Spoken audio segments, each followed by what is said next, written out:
it's going to be our winner for our Smart Power Pros. Congratulations, ma'am. There's another successful fan here for Cuneta Astrodome. If you want to win prizes such as that, all you have to do is buy your tickets, watch the game live here on Cuneta Astrodome, and might as well just participate on other booths as well onto our MPL Super Fan CD Festival. Yeah, it's again, if you don't mind spending your weekends, just buy the ticket because it's gonna be a hell of fun watching live in the venue. You get to scream with the thousands of fans that are inside the venue. So if you haven't, again, you can secure your playoff tickets now. Head to the MPL Philippines website and join us at the Cuneta Astrodome for the MPL Philippines Season 16 playoffs. Yeah, please spend it with us. I'm begging you. For those who hasn't bought their ticket. Yeah, and you could get a chance to also get to meet and greet your favorite players. And by the way, the Alamat Awards is back. Who will rise to become legends of MPL? We will later know that.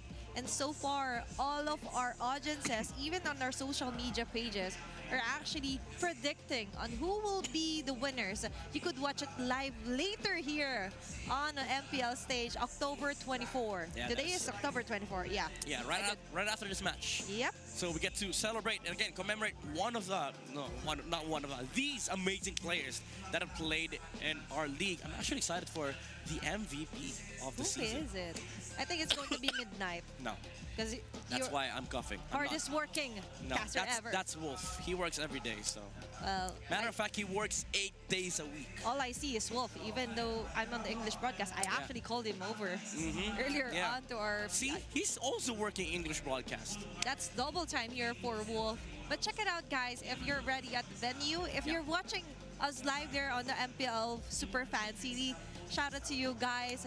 And I do know that our second match is also sold out match as well, from what I've heard. So let's check out for first match. Obviously, if you're seeing our backgrounds, some have already taken their restroom breaks, preparing their clappers, their banners, and as well as regaining composure of their cheers. Edward, the Edward composure. Pose. Okay, yeah, composure. They're doing this while they go to the bathroom. That's not right. That's not right. No, it's a Zen mode. It's okay. It's a ritual. Yes, it's a ritual here for Aurora. And going back to the game, surprisingly, everyone. I've also seen a glimpse of the comments. They were actually like, oh, this is automatically a TLPH game. And speaking of TLPH, you're going to be on the blue side for game number 2, Midnight. There's a lot of pressure for TLPH for sure. They almost won game 1. I don't know how the talks went on with TLPH. Of course, obviously, we're still working here, so I haven't had the chance to talk with these players. But again, these talks are very important because you gotta reset. Even though it's a best of 5, it's not an excuse to say that, all right, it's still, it's still a long way to go, because momentum is a thing, especially in playoffs. You get a good game like that for Aurora, they're just gonna roll with it. And for TLPH, even though you could argue that, okay, we still have a lot more strats, you still lost with a commanding lead. So reset is a must for the Cavalry. It was good until there was a word until here for TLPH, and now the wait is finally over as we move on forward for our game number 2 drafting phase here. And let's see if they will go for the same route. But before that, let's check out on what will be our map for game number 2. Flying Clouds. Flying Clouds. There you go. Clouds. I think I am so lucky today. I don't know. I'm feeling lucky. You are. Are you feeling lucky? I do feel lucky. I'm with you here on the English desk. Okay. And let's see if your predictions will reflect also here on their game 2 drafting phase still. The Harry and CC ban here. Wait. And straightforward backshot approach. And then Yuzong and Lancelot ban here for Aurora Midnight. Is this Aurora giving TLPH the Yisun Shin? Like, it's I dare you. Yeah, it's both the Yisun Shin as well as the 1-1. First time this happened, TLPH won with 1-1 and no whip. I think it was a match against Onyx Philippines. So Aurora, they have a lot of things to consider here. Yisun Shin, 1-1, and then there's also the Zhu Shin. The TLPH has not shied away from taking first. Yep, and Now, they're actually baiting out the Jushin pick here for the LPH. They could actually go for an Arlot still, a first prior pick here for TLPH, but it's going to be here for Sanji. Quick predictions here, Midnight. Farsa, maybe Farsa or Kimmy, and then potentially Gatot or Grok for light. I don't mind the honestly. I don't mind the Grok against Zushin because you are able to sort of immune and even counter the Zushin initiation. Because if you trap the Zushin, she's forced to use the Crimson Beacon because she has to dodge the Tectonic Charge. Or might as well get the Lapu again here for Edward. That too. If you want. And a Lapu is very viable option in terms of flying cloud statistics. But sorry, I don't have the papers. But moving forward here, the Gatot Kacha would be a nice deny pick also if you're on the side of Aurora. But let's see. As I'm hearing it, it's going to be an Arlot and Ranger here. So it's an XP and a hero for Domingkite. So it's a change of scenery and prioritization. Midnight, they realized that they would want Domingkite on a more comfortable positioning in terms of drafting phase than the Alice and Hayabusa for TLPH. I was worried about this. TLPH, they're comfortable playing with the Hayabusa. Carl Tizzy has shown himself to be a very good Hayabusa player in MSC. And then now they find themselves in an Alice situation where there's no Yuzong. They see the enemy XP laner. It's just an Arlot. Sanford gets to pick the Alice on first phase. So now Aurora, what do you answer this with? Do you go for Fredrin on Demon Kite, considering that it is a good combo with the Arlot, but there is an Alice on the table, so I don't know. Even I was actually going to say Doming Light. I'm combining their IGN right now. Okay, Fredrin. Okay. You've mentioned a Fredrin, but it's about Onyx Philippines. How is it for Demon Kite getting a utility jungler? I'm not a big fan of this Fredrin pick. Yes, it is an Arlot and Fredrin combo, but you are up against Zushin and Alice, two heroes that enjoy playing against Fredrin. Aurora, they have to buff this lineup up. They have to have huge damage on Mage or, well, Roam. I don't think they would go for that though, but Kimmy and Farsa is still available, so I think Aurora might want to gun for a Red 4 Farsa, but TLPH, they will have the opportunity to take it away. Thank you so much, and now we have the most picked heroes for Flying Cloud. So there is the Lapu for the top 5. Yeah. Still on none of them here, by the way. None of them here. None of them here. But still, none of a 1-1 for game number 2 and the crowd. Okay, yeah, that's a good ban. You mentioned this. Yeah, that's a good ban. That's a good roam for Aurora. That could have been a good roam for Aurora for the same reasons that we've said they needed damage, and also it supplements the the idea of being able to counter the Zushin while also attempting for the Red 4 bait. Because what TLPH could have done was give them Red 4 possibility of the Grok. If they don't take it, TLPH runs away with an Alice Grok combo, but they don't have the opportunity to risk it, so they needed to take it away. That's too much of a giveaway if ever they don't ban the Grok. And for sure, Master of the Basics have already foreseen that. And now for our Red 4, or rather, last ban here for TLPH and a possible Red 4 for Aurora. It's going to be in the mid laner. Oh, okay. And interesting. An interesting ban of a Franco as well here for TLPH. I think they trust Sanford enough to deal with the Farsa if ever it does show up. Even the Kimmy, honestly, for Yue. Kimmy, Cecilia, and Farsa, those three are good picks. You don't Eve here. Okay, they go for Gatot, so they save the best for last. They don't have to, because they had to rush the Gatot because TLPH could have taken it away. But even then, I think you could run this lineup with a Hylos for TLPH on JP, even the chip, honestly. For me, for TLPH, if they do pick the chick and it's a Flying Cloud, to be honest, there are just not much differences. So it's more familiarity in terms of where. Yeah, it's more about the draft. Where, than the map. And the mechanic as well, and the respo when it comes to Hylos, and then the Moscow here for OHEB. What?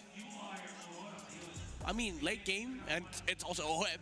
So Moscow, good matchup against both the Granger, decent against the Arlot. But I swear, this would have been a good carry game, honestly, for OHIP, but they go with the Moskov And then the Kimi for UA. I am feeling lucky today. Matter of fact, 1-1, let's go. I think it's your day. It's your lucky day. Yeah, it might be. It might be. Yeah, let's see if Aurora will also have a lucky day as they lock in the Kimi mid lane here for UA. Yeah. Interesting choice as well here for the Moscow for OHIP, but it's because it's OHIP. Yeah. So it's possible. I would have preferred, honestly, the carry, because I think the Moscow's much too slow. Because the carry would have been useful mid-game. OHIP, he has to farm till late. But, and Aurora, they do have early game comp, so there is a window where Aurora could actually punish TLPH with this gritty lineup. Let's see if the streak will continue here for Aurora Gaming. As we move on forward for our game number 2 upper bracket finals. TLPH still missing a point. Let's head on over to the land of the Endcasters. It's your time.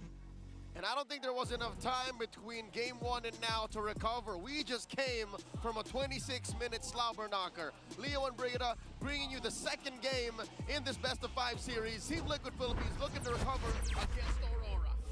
This was a surprising draft we're seeing from Team Liquid, mainly because it's a bit too obvious that they're trying to maybe play for the late game. And stats show that they don't really perform that well when we're past the 18-minute mark. This was an in-depth discussion you had with Hans in the panel over yesterday's matches. But also, just to juxtapose the thesis on Midnight's draft. Oh my God, UA! Okay. I think Aurora's draft, if we're gonna revert to something closer to pre-Project Next, looks better. Because I'm surprised that this Gatot Gacha went all the way through the second phase without anyone banning it. That's true. It's a mixture of them prioritizing the picks they really want to deny first, taking away the Arlot even from Sanford in the first phase of the draft, but it's not like they weren't able to prevent the Alice from coming into play, but then again, it just adds to how farm heavy Team Liquid Philippines and their composition is overall. So I don't think we'll be seeing them as aggressive to start things off, but at least they have a lot of ways to just deal with the macro and prolong the game as needed. But hold on, if it's about aggression we're talking about, I think Carl TZ wants to show us just that. Light looking to be the target here, and Ogi Shadow Kill committed just to take first blood. That was a 3v2 fight that Demon Kite had to walk all the way through, and he just did not make it in time. That's just kind of the cons you have to live with if you have a Fredrin. It's been a hot minute since we've seen the Appraiser make his way into a game. Yeah, and it's understandable if you're Aurora that you get to extend that much. You have a Kimi on your side, and the mid lane supposedly really favors whoever has the Kimi in their lineup. But it seems like Team Liquid might not get to contest this. Carl soloing a small camp, and Light could not stop him. I got his eyes at the minimap. So, despite all that, Light still has his eyes on Carl TZ, not exactly letting go of where this, I'd say, all over the map Hayabusa is. Yeah. Because even just now, before that first blood, he already showed us how aggressive he wants to play this game. Maybe even being one of the main players to play aggressive in this entire lineup that we're seeing from Team Liquid. That's right, Carl TZ's Hayabusa is a thing of beauty. If you talk about his best heroes in Season 16, I'd say Lancelot, Jin, and then this Hayabusa action breaking out at mid. Oh, Throne of Ruin by Sanford, catching 3, SOD also landing, but does Aurora join this? Edward doesn't land the final slash, but the AOG's Bang! Appraiser's Wrath. Sanford gets taken down, JP might be next. There's just so much hold from Aurora. The Alice is just a sexier Uranus. Yes. Emphasis on Uranus. At the end of the day, no matter how sustainable you are, after your Throne of Ruin, Oh, the perfect vengeance to evade and cancel out the Ogi Shadow Kill. It's not a flicker, but it acts the same way. Hold on, OHIP! Close call on 2 different fronts of the map. Back to what I was saying, at the end of the day, after that Throne of Ruin, you're still just a sustainable, annoying XP laner. That's about it. You stand in front of everyone, you try to annoy them, but if they have enough damage, then what do you do next? Oh my goodness! 3-man stun! The 3-time MPL champion stops the forward momentum of 3 heroes. Domikai! Oh, but what OHIP doesn't know is that there are 3 members of Aurora waiting for him! I don't know if it was just perfectly timed or predicted by Aurora, but that was painful to watch. Call it a sting operation. They knew that Oheb had this killer instinct in him, and he saw a lone Granger, but he did see the other two members waiting in the wings. It looks like Aurora are going to be scoring their second turtle. Sanji, Sanford trying to grab one, pull a fast one over Aurora. Not going to happen. They're up about 1,000 and change. Yep. This is expected. Oh! Lineup, hold on. Edward still wanting to go in for the fight. Crimson Beacon already used. JP gets to escape with the glorious pathway, but it's been a very aggressive 4 minutes. Just 4 minutes so far for Aurora. And what does Oheb do? He just has to walk away. He does his best, bring it out. He does his best. Aurora have stepped on his neck and stopped him from farming. The first 5 minutes has been hell for this Moskov. Looking at the items and of course what that translates to in economy, he's down about 1,500 away from Dominkite. Could have been more if he didn't use his SOD just to get that gold card that was nearly denied of him, or nearly denied from him, just because of how well Aurora's been controlling the gold lane. And this has been a trend so far. This is expected considering TLBH's lineup. But how do they show us the changes once they don't get the early game? Because time and time again, that's what we've been constantly pointing out as their requirement to win the game, to get to do the Liquid Stampede. But this is something they walked into. They drafted this way. They expected this to happen. You know what? In the playoffs, anything can happen. Aurora can even win on Flying Clouds. That's what this map is all about. And they do fight Sanford to the bottom lane. Can't even use the cleave. Throne of Ruin is all he can do. But does he have enough sustain? Oh! Oh! Barely tries to survive. And that's another Piercer stack picked up by Dominkite. Carl's versus Edward. It's a 1v1, but the final slash still makes it. Fortunately, the other members of Team Liquid are there, but that was a close call. All right, 3 dudes from Liquid, no problem. 4, that's where he draws the line. A little too much for Mr. Consistent to deal with, but what this does is open up the lower quarter of the map where the Turtle's strong. 3 for 3, Aurora 100% on Turtle take rates. Look at how US just defending this turret. Carl TZ has to escape. Oh, he walks away, but does not escape death. Light and Yue take down Carl TZ. The GOAT got tunnel vision. He really wanted to push in. Did not have enough backup. Down bottom, Dominkite has 2 on him. This is what you can do with a utility jungler. Yep. You're able to really put your foot down and say, the rest of you guys do that and hold on. That's why it's a macro-centric hero. Oh my God, JP! That's the tankiest member of Team Liquid right now. But Aurora, without hesitation, committing the final slash. That's how confident they are at this point. Dominkite, though, he does not walk away from that. It's a little too much to expect to survive all that. But again, Aurora, sleight of hand. You're looking at the right hand, the left is already committing a crime. They pushed into you to up top. As I was saying, if you're a utility jungler, you can do these kinds of things. One of those things is sacrifice yourself because you're less of a asset to your team, so you can afford to die. Second is you can hold down fights so much longer. Carl Easy, when he died in the top lane, there was no business for him doing that. Not for that long. So Aurora, they're still on point here, on course. 4,000 gold up, 8 minutes in. This time it's Aurora who's had their turrets untouched for the entire past 8 minutes of the game. Team Liquid Philippines are struggling. They might be waiting for one team fight that they get to win, and it's from that where they just pivot and try to convert into objectives, because the way it's looking right now, could they even split up? Like, I know that's something Oheb would want to do, but based on how Aurora's been rotating, they're not making it easy for the Moskov. I think they can. They just have to be very specific about it. Like now, see this? It's clear where Aurora is. They show themselves on the map. It helps that the Lord is going to be a beacon, a magnet for TLPH to try and consider where they're coming from. But look, we're still looking at the maybe #2 best hero to steal Lords with. That's a high boost. Oh, Edward steps in. They find Edward. Final stack already committed. Throne of Ruin might just stun 3. Oh! Dominkite gets taken down by Sanji, but before he does, JP gets taken down as well. It's a 1-for-1 trade so far, and Oheb That's what you were talking about.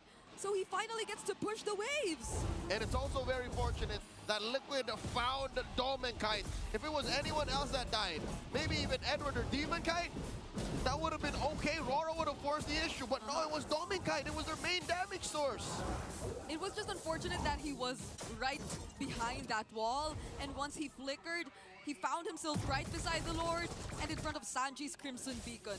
So that was a very awkward position to be in if you were Kite, but they also probably didn't expect that there were other members of Liquid who could come in from the mid lane, because they were probably expecting everyone to just hold those brushes down bottom, close to the back of the wall where the Lord is. So now, it's a second chance for Aurora to potentially take this. I think it was premeditated. Liquid really cordoned off Rora's exit to compromise Kite's positioning, and then in turn they killed him. That was really good for Liquid. Now, Kite finds that taunt.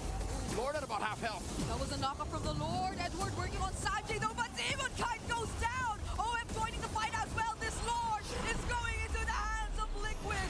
Carl will get traded, however, and they're trying to chase after Liquid, but all they want to do is walk away. Liquid definitely winning out on that trade. They pick up Kite, take the Lord, and everything else is extra. Collateral damage, Carl Teasy is, but it's worth it. Rora did not see this angle coming. I didn't see this angle coming. I think Liquid just worked their way into closing this gap. 4,000 gold cut down to just 1.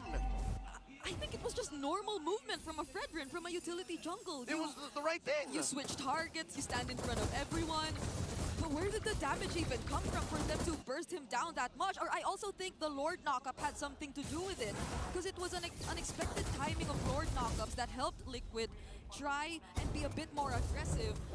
And that's where Kite found himself bursted down. Yeah, something tells me Sanji sitting with 2 stacks on his Sky Piercer, maybe 3 stacks. I've lost track of where exactly the count from. Made that death on Kite, that kill on Kite so much more possible, so much more faster. And the Appraiser's Wrath almost made no difference. We couldn't even feel it. I mean, JP was already expecting to receive majority of the damage from the Appraiser's Wrath, but at this point, that's what you want to see from JP. That he can just confidently stand in front of these members, of these annoying heroes of Aurora, so Liquid can know where to position themselves, and finally, after trying to be a bit more careful for so long, they get to take away some turrets from themselves. Oh man, the map has equalized. Literally, 2 for 2. Rora now just have barely 1,000 gold up over Liquid. Where did this go wrong? It's not like Yu is not in the right position to deal damage. Kite only died once. Kite died twice. One of them was kind of warranted. So it's just Liquid finding their groove. Looking at the items now, it is a Swift Trinity for Oheb. Carl Teasy also has 3 strong, hard-hitting items. And Sanford, I think Sanford's last death might have been his actual last, because he's on his way to a full cursed health. Once he builds that Winter Crown, I don't think we're going to ever see him die again. Yeah. Maybe this is where a bit too much attention on caging the Predator starts to backfire. Because it's just not worth it. It takes too much time. And I don't think, like, maybe Sanford even wants you to pay so much attention to him at this point. Majority of the damage, of the disruption will come from him, yes, but not the damage. And he's not the guy who needs to be there until the very end of the team fight. Oh yeah. So maybe essentially kind of similar to the Fredrin. Yeah, at the end of the day, it's got to be Oheb, it's got to be Carl. Sanji is the finisher. The fact that Sanford is so annoying and could impact a team fight so much from the XP lane on this Alice is that game changer. So Aurora, how do they react? Maybe don't pay attention to Sanford as much. Like, as much as you can avoid the Throne of Ruin, that's easier said than done. Because either way, he's gonna show up anyway. He is definitely gonna use that Throne of Ruin and try to position himself in front of as much people as he can. So he will voluntarily walk up to you, and you don't need to work so hard to do that, but where are they trying to come from this time? Look at the angle that Sanford's coming through. Edward spots him. Glory's pathway. Maybe already low. Edward using the final slash, but Sanford stuns so much. It's UN. Kite now very low. Kite looking at the next target. Carl Teasy with a double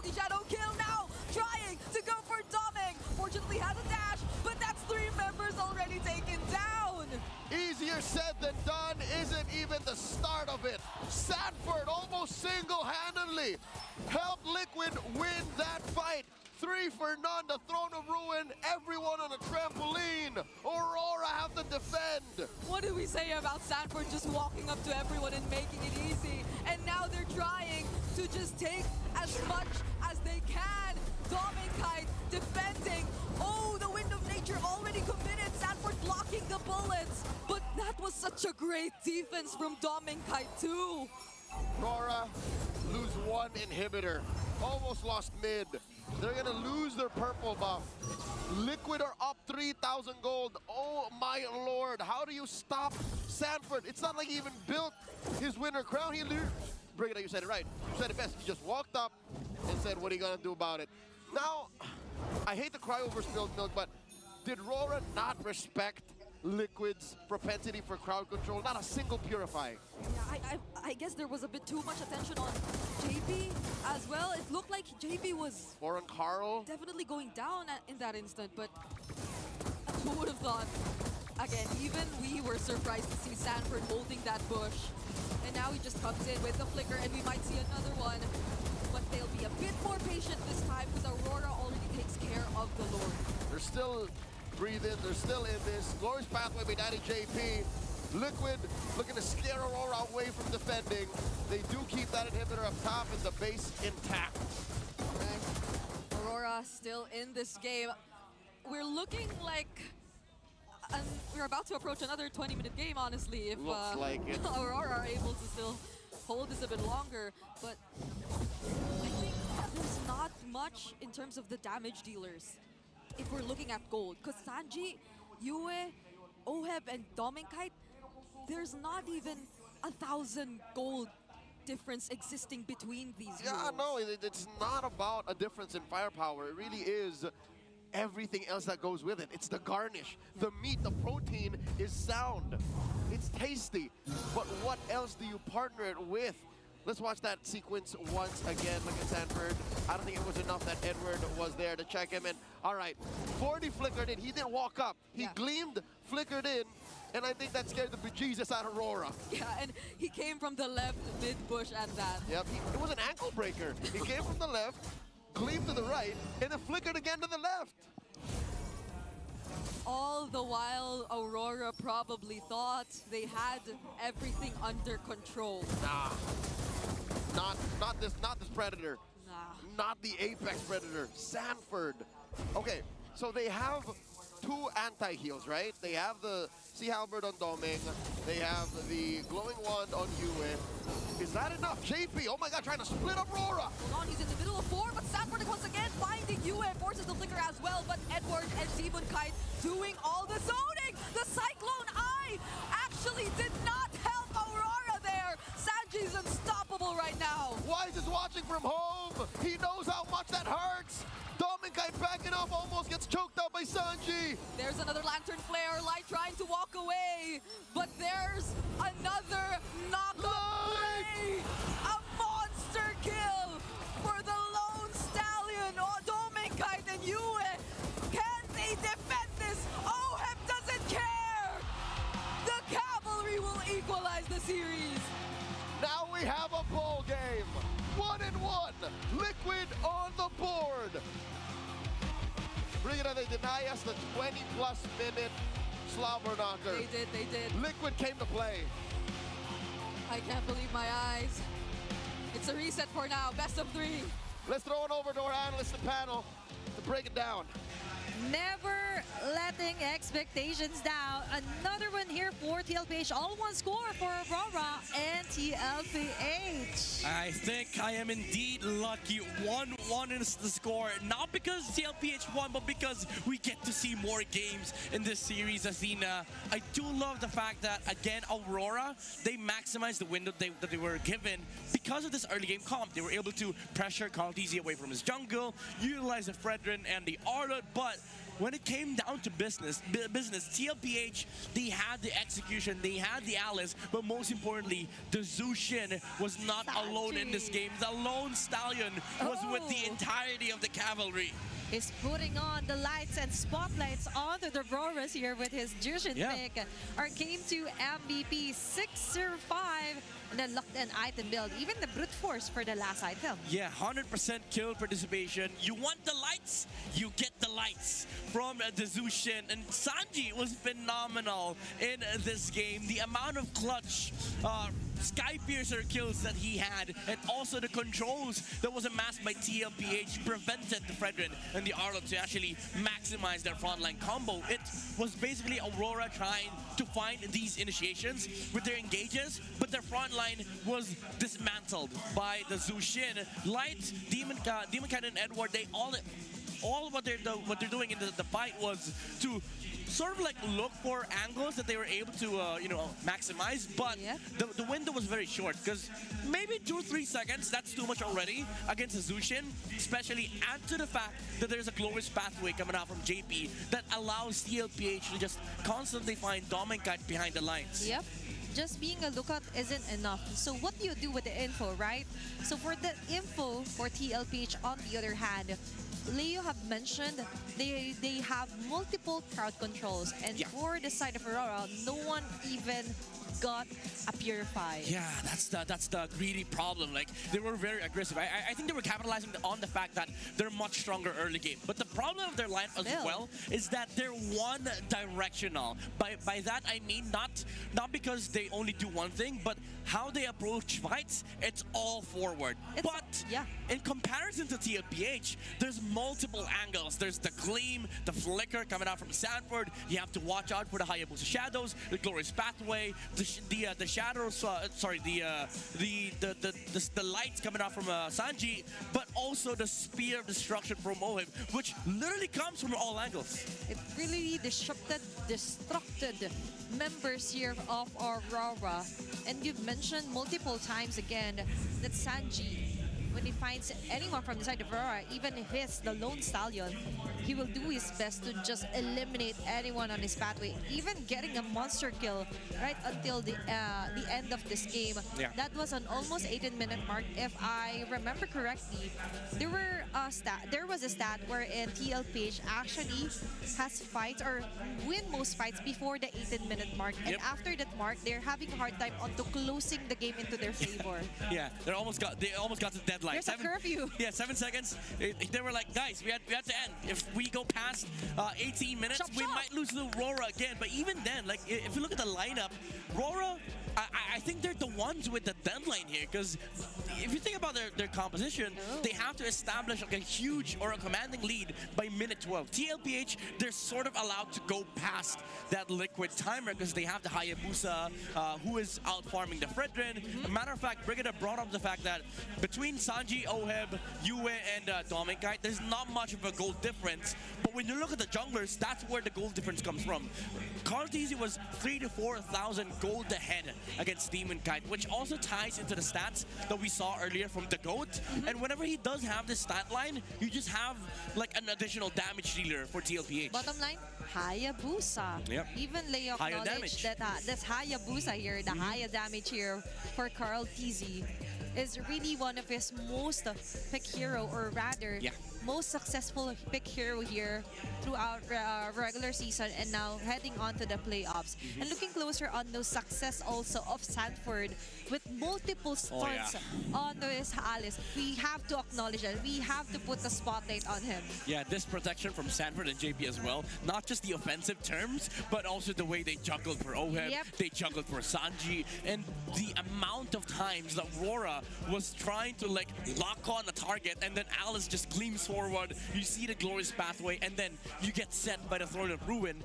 It's annoying for Aurora, honestly. And of course, we all know who it is. It's the BPI rich guy, Oheb, 772 GPM, was having not a great start. He was 2k gold behind against Dominkite at one point. I think minute 6 or minute 7. He was 2,000 gold in terms of deficit, against the gold laner for Aurora. But it came down to the late game. They were able to stretch the game long enough so that the Fredrin didn't exist. Basically, he was a non-existent factor for TLPH. Maybe during the lore dances he is a target because he does have the retribution.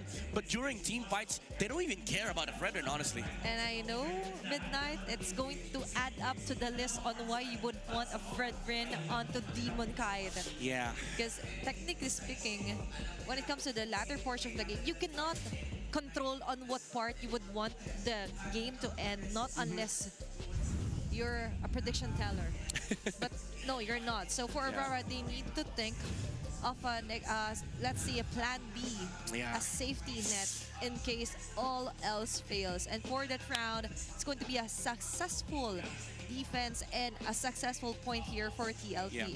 There's a world though that I think MTB would still consider like utility junglers, because you might say that it's still okay. It just came down to execution, because the turning point was when Sanford hit that massive throw through in front of the turtle, which allowed TLPH to just sort of play the map, allow for the Moscow to farm up, pressure side lane. So maybe game 3, they would still keep an eye on those Fredrin picks, ban out the YSS and the Lancelot, because I think that makes the game fair for both sides. Yeah, and to be honest, if you have a highly mechanical skilled player like Demon Kite, you would want to put him on a jungler heroes. It could better fit the whole persona of Aurora. Finish off being dominated, being superior, like establishing your supremacy all around our playoffs. And looking closer onto our head-to-head stats, talking about Carl Easy and Demon Kite here with their Hayabusa and Fredrin. Yeah, looking at the goal that they have at minute 12, this was a time when this was post massive Throne of Ruin Sanford. Goal at 12 minutes. They're still close, but you start seeing the cracks of having a utility jungler who doesn't farm as much. And I would say that this became a problem because you don't have the same amount of damage that TLPH outputs, while also not being the reliable front line that you are. Because even though you're Fredrin, again, man, the fact of the matter is there's an Alice and a Zushin on the lineup of TLPH. That's why when it came to that point at minute 12, it didn't feel like Demon Kite was a big factor to Aurora's lineup, because every single time that they see Demon Kite, they just jump him. Once they see Demon Kite, they start switching targets and, you know, keep their eyes on the Granger of Demon Kite. This is what I was talking about at the year Aurora. You have to fill in the cracks. Yeah. Because TLPH is just darn good onto finding that spots wherein they will insert Sanford and then just erupt chaos. Just go for madness here for Aurora. And we've seen numerous teams attempt to do that. But so far, TLPH is one of the most successful so far here onto our playoffs. Yeah, that's why, you know, they're gunning for that M7 spot. They're still 2 games away, you know. Both these 2 teams, they're still 2 wins from getting that Grand Finals championship slot and also the M7 slot. But they're getting close, you know. These matches, I think they're giving it their all, even switching back to utility junglers. Sanford pulling out these amazing XP laners on, you know, first phase. It feels like they're just gunning for these winning conditions on both sides. And so far, I would love to see this continue onto the bigger stage, onto the world stage. This kind of meta, this kind of brawl-like clashes here. Imagine in the Philippine region, we're this deadly, we're this sassy, spicy place. Imagine what the world thinks on looking. This is just the lower upper bracket finals, by the way. It's not yet the grand finals, but we're seeing some previews from our titans, the international epic rivalry here for our first match. I think that's one of the upsides of you know, being the first playoffs of all regions. Like, they get to see the very first taste of what the meta looks like. I mean, there's a downside for it for us, for PH especially, because they get to see our strats, you know, like our cheese picks. But after this weekend, both, I mean, almost all regions are gonna get scared because they get to witness, you know, the grand finals. Or maybe they could have some lessons along the way while watching our playoffs and adapt it to their strategies. Maybe steal some strats away from TLPH, or study the fundamentals of Aurora, or maybe even look at Onyx and TNT, because, hey, they're still also vying for M7 slots. And talking about Onyx, by the way, Right and Q. Yeah, Onyx, not just PH, but also in Indonesia. We see the stats here for the ex-undefeated team in ID, because they just lost to, I think, 2 teams. And they're still pretty much, you know, on record to reach the M7 stage. And Kyrie, man, Lancelot, Kyrie, always spectacular. Kyrie! Yep, and talking about the Lancelot earlier as well, and this is why most sought after import players are Filipino players because of their mechanical skills. Yes, sir. Their innate capability to be adaptable in each and every environment that you put them in. And the environments inside the map actually, especially onto Broken Walls, is one of the highest win rates so far. Considering the expanded rates, that's a 5-0. But 7-2, that's 9 games in total here for Broken Walls and a high win rate here for the whole Onyx Indonesia. Yeah, I like how honest these stat lines are for Onyx because it does, it does show you what their play style is. They love playing with each other because they like brawling with each other. That's why I think expanding rivers for them is just a cheat code, honestly, because they get to fight with Skylar. Sans is able to, utilize heroes like Zushin, Sparsa, and be a threat on the map and allow the Sky King to just get a very good start and dominate the game. Matter of fact, I want to see an average of their match time because I think they fall under 16 minutes. They've had a lot of like 10-minute games. Yeah. And even post Project Next. Or maybe after their playoffs, there will be a change onto their stat line. Maybe. Because they're going to be watching or adapting some of the places that we will be watching. But moving forward onto another team to highlight and put a spotlight for M7 is BTR by Vitality. I'm pretty sure Mirko is happy right now. In fact, if you hop on over to the Filipino broadcast, he's yapping about BTR with Wolf. But yeah, looking at the lineup of BTR, there is a lot of promise for this team, by the way, especially, because of the fact that they have a Filipino marksman. So stop getting our gold laners. But also, just the sheer chemistry that this team has. This is the team that Light left, by the way. And I do think Finn fits well into this team. But Niall's addition to this lineup as well, being a sort of like a pillar on the jungle role. Like, he's the most stable player in this team. And I do feel like the character of Nala as well is a perfect fit for BTR. That's the kind of spiciness that I was looking forward to. Before, it was Eman that they were constantly like pushing off onto being the face of BTR by Vitality. But now with Nael, a new addition here to the family, says a lot here for BTR. Huge team to look out for onto the upcoming M7 World Championship. And we do know that Mirko, in fact, will be happy with all the stats that we're seeing right now. He's glazing BTR. He is. And for our viewers out there, if you want to check out this kind of stat lines, we will be posting this onto our official social media pages as well. And if you ever have teams to watch out for, you could comment it down below from different regions. We have Singapore, Malaysia, and then there's Look at this guy. Go! This nerd. Look at this nerd. Mirko, I'm pretty sure you're gonna watch this at some point. Big shout outs, Mirko. He's wearing a BTR jersey, by the way. He ain't scared. Such a fanboy. Such a fanboy. Being Mirko, just Mirko things. Yeah, just Mirko things. But yeah, I do understand because at this point, I didn't expect BTR to perform this well too. Matter of fact, we had a conversation about how BTR's best form was last year. But then Niall showed up, Moreno showed up, and even Shogun showed up, and Mirko's like, huh, okay, BTR is actually a good team. He was like, okay, guys, we're back. Yeah, we're back in business. We don't have to back it up. We're back in business, boys. He's ready to shout it. Like, Niall! Niall! In M7! I'm just imagining things, but so far, it's the images that you can hear when you see Mirko.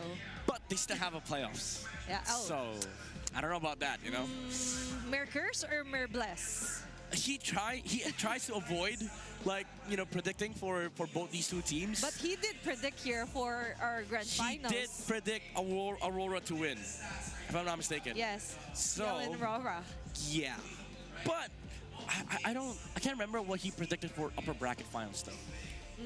Maybe I'll backtrack that later. I'm pretty sure he put Aurora upper bracket finals, and then was a straight run. Yeah. And then TLPH going down to losers. So if Liquid ends up winning and Aurora losing, Aurora's, you got Mirko to go to his live stream.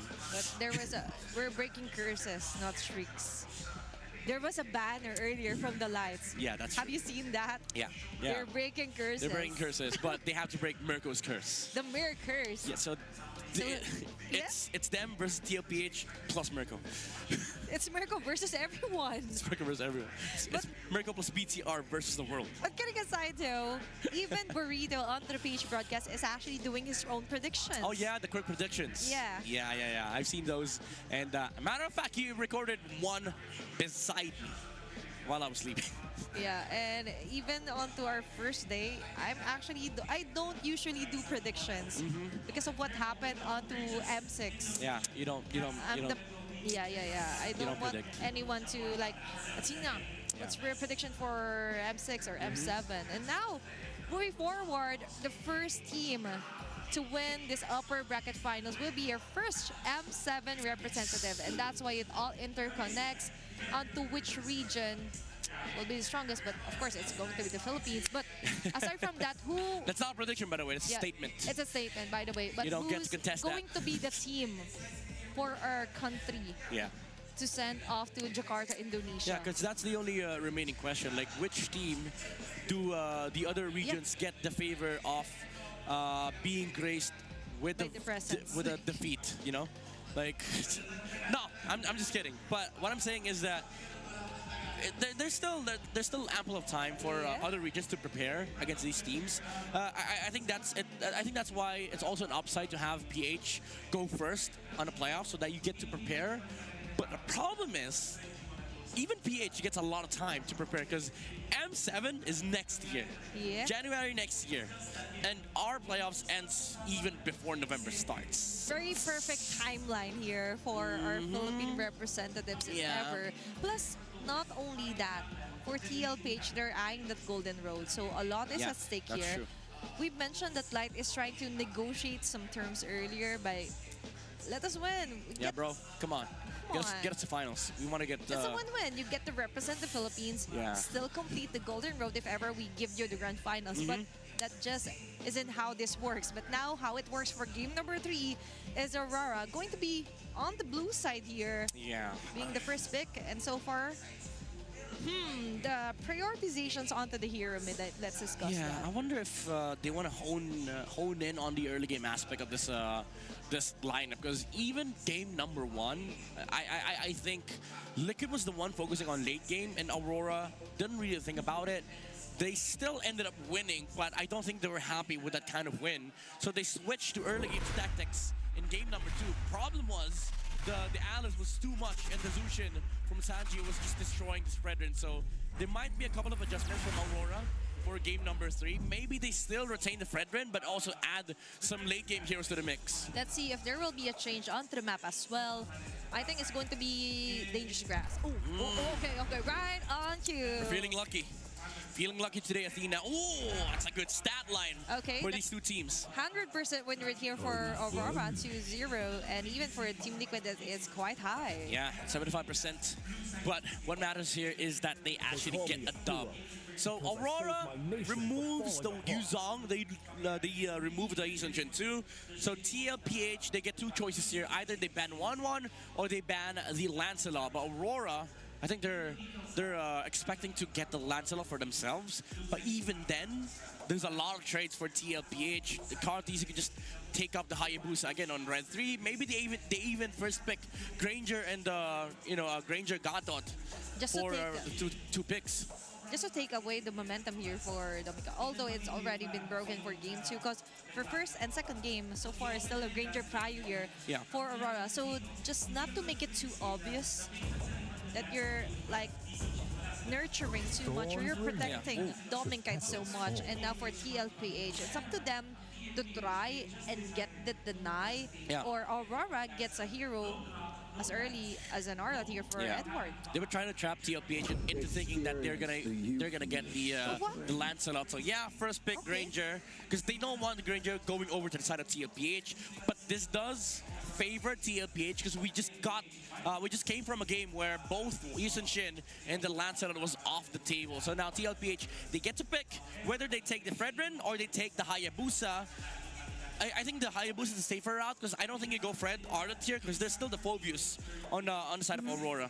I do agree with you with the Hayabusa pick, considering that this is a Ranger and just give the Fredrin to Demon Kite if you're TL Page. But if you're Aurora, might as well just don't pick Hayabusa. We want that for Demon Kite. Yeah. And a hero for Sanford, I believe, Haya, Alice? will be a perfect opportunity. But Hayabusa and Lunox Midnight.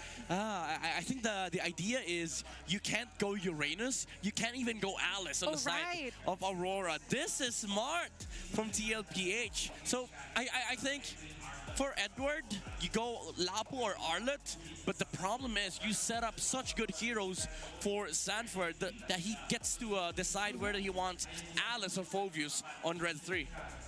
TLPH being consistent onto attacking Mr. Consistent here for Aurora. Such a good draft, honestly. You cannot just ban out heroes here for Sanford if you're Aurora. You have to consider with this first pick, Lunox, that you have to be capable onto being buffed up and buffed up Fredrin and get that catcher here for Aurora. Yeah, Athena, he gets to pick Alice again for Sanford. He might go Lapu, honestly, but there's no downside in taking the Alice now because it's still the same thing. That you get Alice now, you remove some of the counters, and then Aurora's left with nothing. Yeah. So you go Alice, and now they remove Lapu, they remove...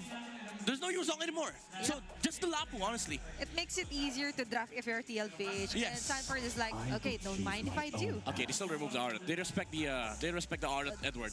Arlet Edward making miracle plays with the finals. Vengeance, actually. The Vengeance is the Vengeance plays, yeah. the cream of the crop here for Aurora. And now, there are certain heroes like the Lapu still viable, but in my opinion, they could just go for the last pick here for Edward and look at what the Red 4 will be for TLPH. Yeah, they have to sniff it out. But for Aurora, I think Kimi still works here. Kimi, Farsa. I don't see any other heroes for Edward though. Cho being removed, I think just to limit the flex factor on the gold. Oh, Okay, nice. Mad respect to Sicilian. That guy hasn't lost in Sicilian, by the way. That is a nice see-through here for Coach RC. And you're right, being it win streak here. Wait. I want to see Oheb Gold Lane Lapu. I want to see Oheb Gold Lane Lapu. I've seen this in one of his live streams, by the way. And I think that's the reason why they removed the Arlet and they didn't care about the Lapu because they wanted to pick it gold. Will they take that as a challenge? Will they grab that opportunity? What do you counter it with? You can't go Esme. You can't go Uranus. There's a Lunox on TLPH. Different scenarios running through our minds right now. But even for Aurora, different heroes that are running on their minds to ban out. Still, the Khalid removed here for game number 3. All right, I want to see it. Oh, give me Lapu. Give me Lapu. No! Okay. Okay, at least it wins both matchups. Okay, it's the best of both worlds for the CC. Yeah. Deny, priority, and then somewhat of a flex still here for TLPH. Because the thing is, Aurora, if they want to get Lapu here, I think you put the CC on XP and then you put Alice on gold. But for Aurora, I think best pick here is honestly Uranus or Esme. But still, they didn't go Lapu. You're going to have a hard time, but it's the reality. You have to face it, right? You kind of have to address the elephant in the room. You're gonna melt to the Lunox. But the thing about TL's lineup is that they don't have a hard lockdown. So that's the benefit of having the Esme and or the Uranus. They're forced to get a hard lockdown. But they go for the Lapu. I still don't like the Eve though. Yeah, sure, it's up against the CC and the Alice, but this upcoming last pick from TLPH might just ruin everything for Aurora. Because honestly, Hylas is still good here. Considering it's also the dangerous grass, for Eve, it's also one of the heroes that I find it having a hard time when it comes to multiple ganks. Because for an Eve, all you have is the flicker, then the ultimate for the slide shield. But after that, you're so vulnerable to the attacks. But they've gauged the situation Midnight, and maybe they found more pros here for Aurora. And then the Hylos for Daddy JP. Gold lane CC here for Oheb. It's such a good draft for both sides, honestly, even though I don't like the idea of the Eve. The thing is, Yu is on the Eve, so he's gonna make this work. But he has to. This draft from TLPH just allows Carl TZ to go wild, honestly. And looking at their index as well, Yeah, it's all TL. It's all about TLPH. Yes, you have card controls for Aurora, Yeah. but some of this might be somewhat of a disadvantage. Yeah, it looks like the same game as game number 2, but TL has way scarier team fights in game number 3. Same, but different scenarios here for TLPH and Aurora. Lock and loaded for our draft. Let's head on over for our game number 3. Who will get another point? Casters, it's your time. You know what? I agree with Midnight and Athena. In addition to the draft, the way Liquid played in Game 2 definitely dictates the pace. They have the momentum going into game number 3. And I also have to Welcome say to Mobile that I'm really Legends. feeling how much Coach RC wants to get his revenge back. He's been so commendable in terms of drafting for how many games in a row now. It was a bit surprising to see the Lunox immediately come in, but for the past few games, it's been such a high priority. But for Sanji to go this route, I'm hoping this is still signature aggressive Sanji, but that's a bit more balanced compared to game number 2. I think it's signature aggressive everything for Liquid. Looking at the early game start, Rora posting up towards that Little Wanderer, stopping a majority of Liquid from crossing over. Even this XP Crab coin will be contested very hardly. And JP coming in, looking for a sneaky pull. Can confirm, ladies and gentlemen, it is an undefeated Lunox in the hands of the chef, the Lone Stallion Sanji. Yep, but it seems like they're really trying to make things a bit harder for Sanji. Yue on the eve clearly has the range advantage. And they're probably gonna stay like this for a while. That's right. More on Aurora's draft before any more action breaks out. It's a very M4 looking draft. Like, look at it. Look at it. These heroes are old school. Yeah. Just now we had this, or I was asking you about, what was Sansan looking like again back in M4? Because now Sanford, it seems like the heroes are becoming a bit similar to that, but Sanji's been sticking with a very particular hero pool. He's been using less, I think, even compared to last season. So there are just certain options on the board for Sanji. Yeah, if you ask me if this version of Liquid looks close to how they look when they won in Jakarta in M4 a few years back, it's very different now. They've definitely grown. The turtle already very low. Okay, Shadow kill. Shadow Ruin just in time, but it's still not enough for Carl to steal away the objective. Oh! Now Sanford has to go down. Fool me once, shame on you. Fool me twice, shame on me. Rora learned. Not like that, 40, not again. He spent everything. The flicker, the Throne of Ruin, did not work this time against Aurora. Not so fast, RWM! And the AOG to try and provide a bit more pressure. JP could not get out of that. So Aurora have been using so much, but OM down bottom. Can he take down Domingkite? It's not going to be enough. Vengeance committed too, but Doming survives. That is elementary MLBB. When a vengeance is popped, you just stop. Stop. Hands off. Move away. No means no. Don't attack. Don't Sanji. do it. Ah! Oh, okay. Synchronized shrieks. Yes, he is not having a good time. Next level synergy. Across the map, they're not done! Sanford, Gleam gets to keep him safe, but Carl cannot farm in peace. Demon Kite's in his jungle. He even might steal away this orange buff. Look at how Light's blocking everyone else. JP and Sanford trying to help him, but can he take it this time? He doesn't have the retribution. Nor does but Carl. They push him, or they push Demon Kite away. That was a close call. If Demon Kite stayed there maybe for 2 or 3 more seconds, that retribution would have come off the cooldown and Rora would have committed Grand Theft Orange. Demon Kite the main culprit and the rest of them accessories of the crime. Looking at the rest of the map, the bottom lane I think is the closest thing you can say as a neutral lane for Liquid because everywhere else Rora's winning. Yeah, I'm liking how Aurora are starting to put in so much respect to this Hayabusa of Carl Easy. Because even in the previous game, it's like this Hayabusa single-handedly tried to hold down the early game for that very farm-heavy lineup that they tried to go for. Oh my god, the flicker to save him! Oh my goodness, the curtain call. Is it going to be enough? AOG! Everything's there, but Domingkite under the turret will not fall. Bring it up. That's still a good chunk of damage reduction. They changed a lot of things in Project Next, but not the gold lane turret shield damage reduction. Turtle now at a fifth of its health. I think Aurora can easily secure. Even when Light had to respond to what was happening down bottom, Edward and Demon Kite were more than enough to take this objective freely from Liquid. But there's another concealed play. Does Oheb sense that there's something going on? Yep, he does. He had Daddy JB to check for him. Yue already made himself known, and then Light just flushed out those bushes. Aurora up by 3,000 gold, under 5 minutes. This is a great start for Aurora. Yeah. What happened in game 2, I think, woke up a beast in him. I agree.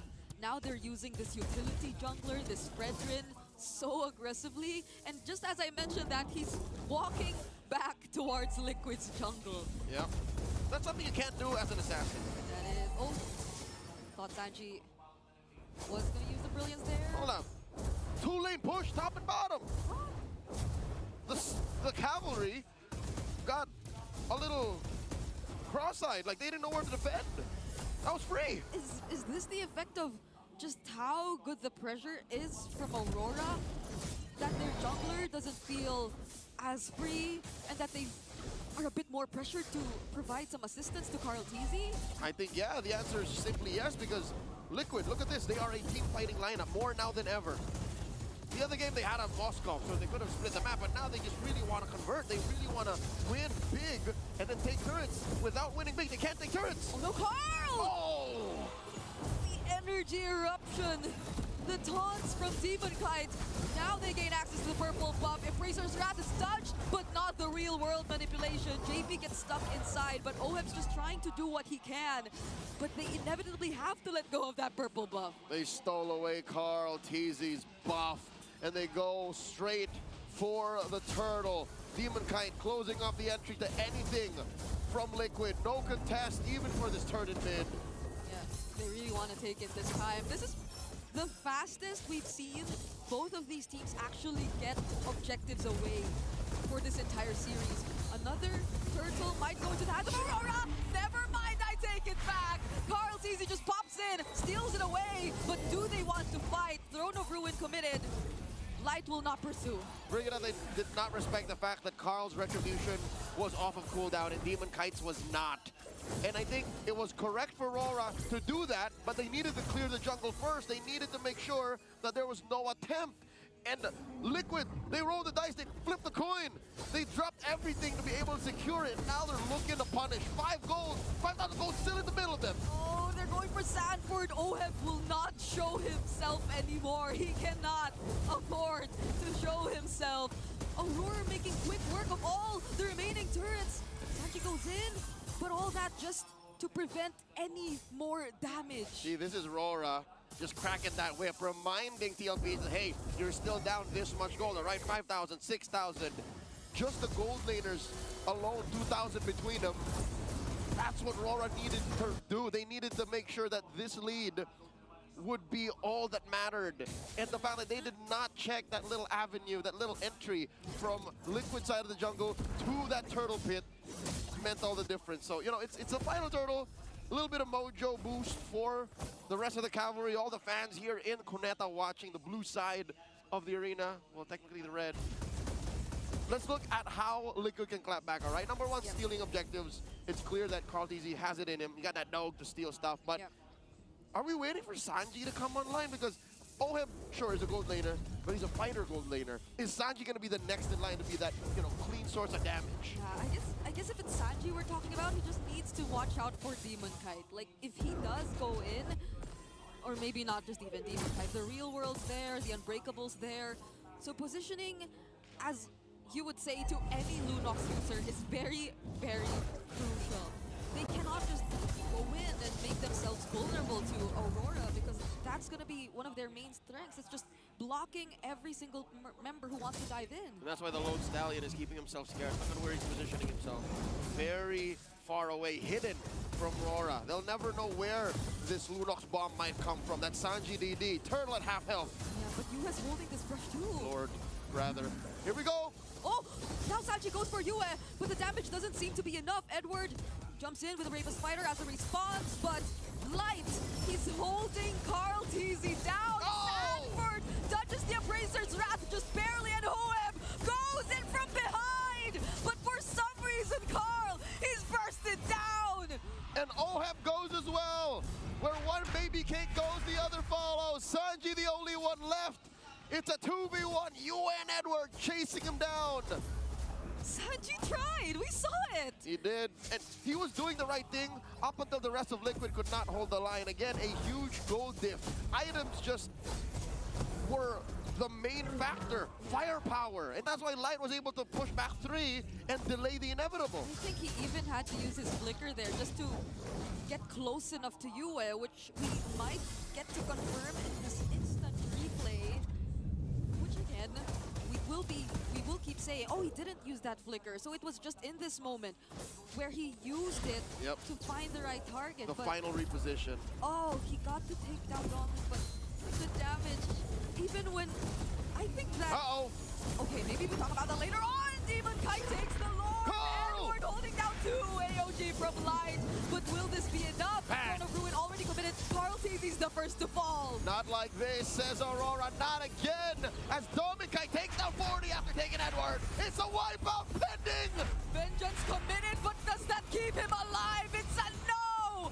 A wipeout by Aurora. The blinding lights stumble into the Stallions, and the Stampede is quelled. A Lord and 5 kills over to Aurora. Now they will definitely be clearing the outer turrets, possibly even the top lane turret, base turret of Team Liquid. And that's exactly where the Lord is approaching, but there are no Holy Shields left. Even bottom lane still standing. About 40 seconds left for that to make it work. Make it worth it to protect. In Aurora, they know that this Lord won't stand for too long. Liquid are in the danger zone. They are in self-preservation mode right now. I just gotta say, I can't recall the last time Carl TZ got his hands on his purple buff. And that's probably making things a lot more harder for Liquid at this point. Sanji just trying to defend this mid lane base turret. But they're struggling to do just that. Liquid, again, the way that they've been so successful all throughout the later half of Season 16, even in the playoffs, is fighting in the paint. They like to really give it to their opponents and then, with conviction, dominate them. They convert. They don't steal. They don't try and go through technicalities and slip through the cracks. They convert. And they just haven't been able to. Again, one thing you mentioned is the purple buff. Honestly, if Carl TZ can't get his purple buff, that means he can't get to the rest of his jungle. That means he is so down on resources. And what's scary is that even if he tries to just look for pickoffs and potentially trades across the map, Yue and Dominkite, I believe, have winter crowns. So even when there's a chance of a potential pickoff, that's just not gonna turn out good for Liquid. Nothing. Shadow kills, forget about it. Brilliance into a Darkness Blast, forget about it. Hell, they've already learned Sanford's propensity for an ankle breaker Throne of Ruin. It worked in game 2. They were able to steal a game from out of nowhere. A stampede through Aurora in an 18-minute bout, but not this time. Aurora are choking Liquid out of these major resources that they so badly need. That was a quick adjustment from Aurora just after that game.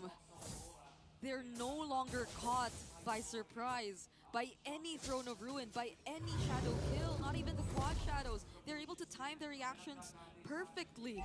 And I actually take it back. I stand corrected. It's not because of the lack of Purify. Liquid just went too hard and too fast. Aurora can actually play this way. Flicker their way out of that Throne of Ruin. Lord Dance began. Light with a conceal. Who's he looking for? Carl TZ seems to be the target. Unbreakable land onto him. Edward is there, but he does not use the bravest fighter just yet. Oh, look at Sanji and Sanford. This is already enough to provide some zoning. Sanford decides to go in too, though, but Light can just AOG out of there. But he spots Sanji. Edward commits the bravest fighter, Lord of the Aim with health. Oh, now they're after Dominkite, forces out the Winter Crown, but the Throne of Ruin again landing onto multiple members, and Carl, he gets the objective for Liquid, and they're fighting back. Oheb falls, hit it out for Demon Kite.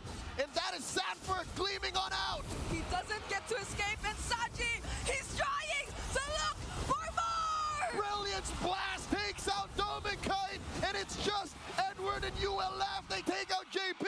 The GOAT stands alone. He can clear the waves, but Yue and Edward, what could the plan be? The Lord is spawning right now, and they might not get to push any further. Carl still taking him on. Edward's all alone, receives majority of the Ogi shadow kill, but he's so tanky. All right, Edward here is doing his best to distract Liquid from taking that purple, and it's already too late. Yue yeeted away the purple buff once again from Carl Teasy. Let's check out that instant replay, that moment, that play that led to this very moment. Again, I could have sworn that Sanford and Sanji, the way they're positioning themselves, and we thought they learned their lesson. We thought Sanford was all out of tricks, but no, he still found a way. It was perfect, because they knew that Doming did not have the Winter Crown anymore. And I couldn't even recall when Yue used his, or did he just choose not to? Oh, that's the moment he used his. There it is. So that's why he survived. But even Sanji, those last-minute decisions of still trying to fight, even when it was that dangerous, they probably had it all calculated either way. So for a majority of this 15-minute game, Aurora have been getting away from the Throne of Ruin flicker, replace,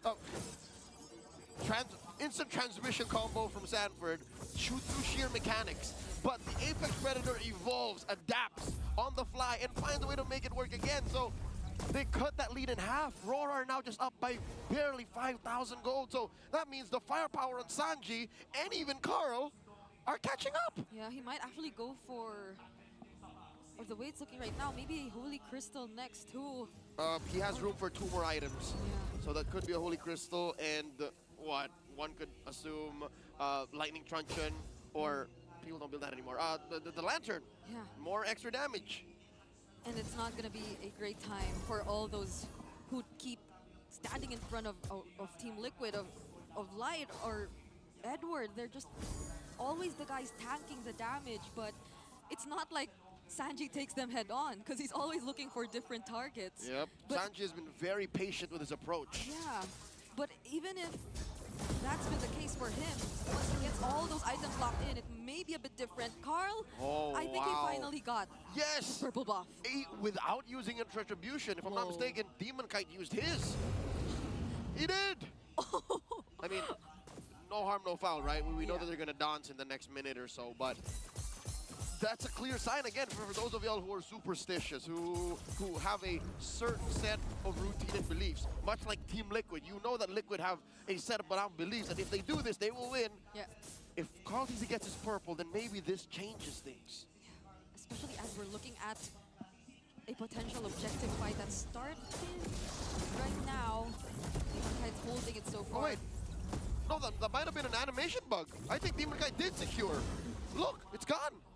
Or, yeah. Huh. So it wasn't... He did it, he did it. That retribution was worth it for Demon Kite now. The dance, fully breaking on out. That's a fourth of the health left on the Lord. Oh, now it's a bit different. Light going in. Sanji already forced to use his chaos. But Demon Kite, while those were happening, he just took the objective for Aurora. JP, can he get out of this? Oheb still not going in. Now he does. Oh. But look at the real world manipulation. Stopping them in their tracks. When it comes to honesty, no one can be Aurora in a fight like this. Sanford going in. But JP, he had to receive the damage from the Appraiser's Wrath. Sanji goes in as well, but this does not look like it's gonna be good for Liquid. It's gone sideways. Oh, but he still Sanji still takes out Demon Kite. Oheb holding on. Down goes Sanji. Oheb the only one left. And now there goes another wipeout with no one left to defend. Aurora will take match point. One game away from the grand finals. One game away from that slot at M7. Aurora 2-1. Every single player just keeps adapting, just keeps learning. I don't know what to expect in the next few games anymore, if any. Honestly, the writing was on the wall. Aurora was just waiting for that one window. Let's go to Midnight and Athena. The match gets getting more exciting as the game goes by. A match point for Aurora. One game from the grand finals and one game from Jakarta for M7. Amazing stuff coming out from the Northern Lights. That Lord dance though, that last part, I thought it was gonna be TLPH like going to late game. They will have damage. They do. But this is the dance. It was the dance from Aurora that allowed these guys and Yue as well from the Eve, that real world manipulation that locked this game down for Aurora, shutting down Sanford, shutting down Carl TZ. Even though it's a small team fight, it's a big win for Aurora. Bow down to Yue. What an amazing performance. Plus, they were able to polish off their mistakes from game number 2, which in fact for game number 3, very consistent, and as well as Demon Kite able to outmaneuver, deny buffs from Carl TZ himself. Yeah, I mean, even though TLPH looked like they would have answers in the late game, the positioning from these RWMs or real-world manipulations from Yue were immaculate. But also, just the overall early game presence coming out from the Eve with the supplement of having the Fredrin on the front line, they were able to sort of scare Liquid away from these resources that Demon Kite was just taking. But again, we reached the point where TLPH had like the right tools. They had the right initiations. Carl TZ finally had damage, but it's the real world manipulations. We said this during the draft. I personally didn't like the Eve because of what it brings to the table, but Yue made it work. He was able to find angles, he was able to find these pokes, even though they were losing some turtles against TLPH. He was the constant force. This Eve was not playing too aggressive, like beyond the limit. He was pushing the edge of what the Eve could do, and these little edges from the RWMs are what disrupted the team fight from TLPH. I mentioned that the Eve is one of those heroes that has a hard time when it comes to dangerous grass, but Yue took that to his advantage. He found a perfect angle for him to be untouchable, unseeable here, and all throughout, even ensuring a double kill, maybe a triple kill here. And for TLPH, they just weren't ready for that yet. And looking closer mid, that we've mentioned that there was kind of a question mark here for the Eve for Yue, but all in all, it came hand to hand here onto the combat of Edward as well. Finding the spots where Sanji was accompanying, trying to get pickups, specifically in this instance. We thought that it was over. TLPH managed to get a comeback, but no, that wasn't the end of the story yet. Yeah, again, we just reached a point where TL, they got the items that they wanted. They're able to win a team fight where they're not supposed to yet.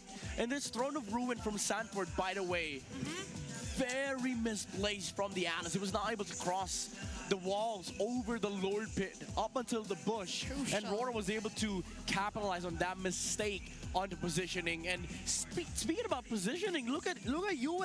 Maximum spacing from the Eve. Didn't even die in this game. And that's why he deserves this MVP commanding performance coming off from the mid lane. And Aurora, even though they were feeling the pressure of the late game aspect of TLPH, they played that Lord beautifully.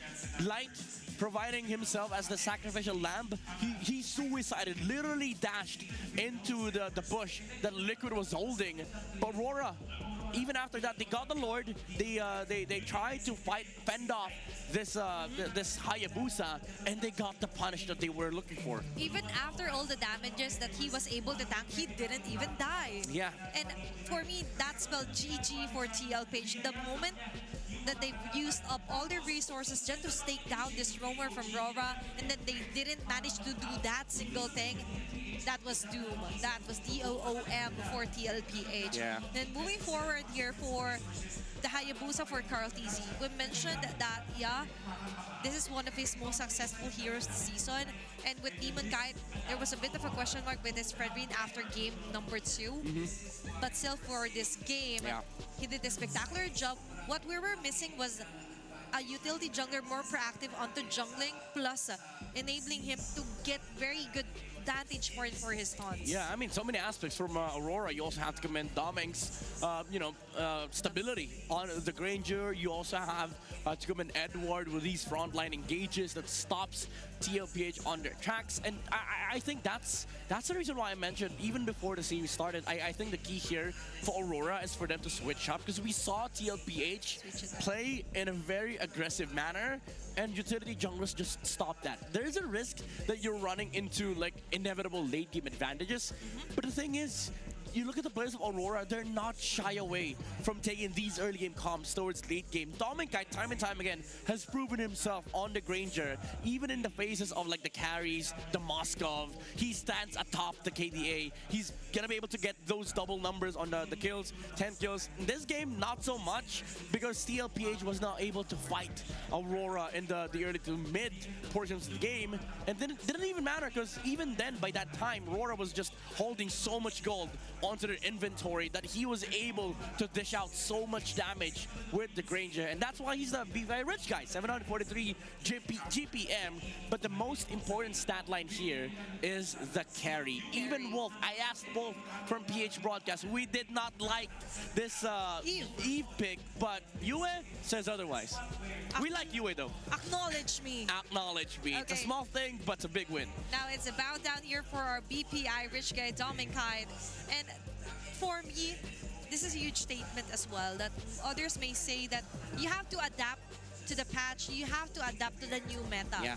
But you also have to consider where you're comfortable, where you're best at. And Aurora Gaming is not shying away from the fact that, yeah, we do tend to baby Dominkite a lot, especially onto prioritizing his heroes with the Granger. 3 straight games Granger here for Dominkite.